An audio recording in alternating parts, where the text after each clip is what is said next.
আর আয়াতুল কুরসি যে ব্যক্তি তেলাওয়াত করবে ইনশাআল্লাহ তাআলা আল্লাহর পক্ষ থেকে একজন ফেরেশতা তাকে সারা রাত পাহারা দিবে ইনশাআল্লাহ। এই কুরসির উপরে কি আছে? এই কুরসির উপরে আছে মহাসাগর। কি আছে? অ্যামেজিং না? কখনো শুনেছেন? কুরসির উপরে আছে মহাসাগর।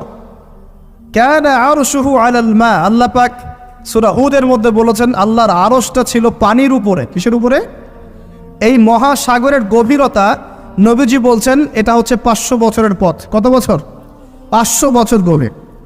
আর আমরা যে সাগর দেখি, এই সাগরের নিচে কি আছে কে বলতে পার? এই সাগরের নিচে কি আছে? এই সাগরের নিচে আছে আগুন। কি আছে? আগুন। তাই আমাদের মাঠে এই বঙ্গোপসাগরে আগুন লেগে যাবে, মানুষকে বিশ্বাস করতে পারে?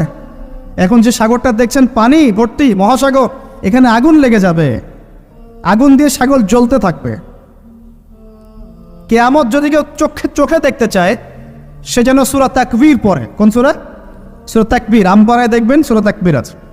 ইযা শামসু কুবিরাত ওয়া ইযা নুজুমু কাদারাত ওয়া ইযা জিবালু সুয়িরাত ওয়া ইযা ইশারু উতিলাত ওয়া ইযা উহুশু হুশিরাত ওয়া ইযা বিহারু উদজির। এই যে একটা বলছিলাম।